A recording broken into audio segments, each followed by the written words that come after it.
Saudara Satgas Penanggulangan Penyalahgunaan dan Peredaran Gelap Narkoba Polri telah menangkap 44 tersangka jaringan pengedar narkoba Freddy Pratama.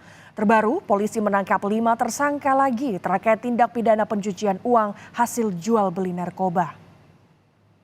Kasatgas Penanggulangan Penyalahgunaan dan Peredaran Gelap Narkoba Polri, Irjen Asep Edi Suheri mengatakan, kelima tersangka berperan sebagai kurir narkoba jenis sabu hingga pengelola uang penjualan narkoba. Total 44 orang tersangka telah ditangkap terkait jaringan Freddy Pratama.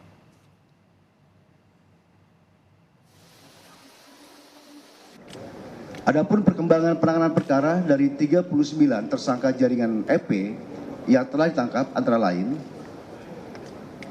12 tersangka sudah tahap 2, 7 tersangka sudah P21, 12 tersangka masih dalam proses P19, dan 8 tersangka masih dalam proses sidik.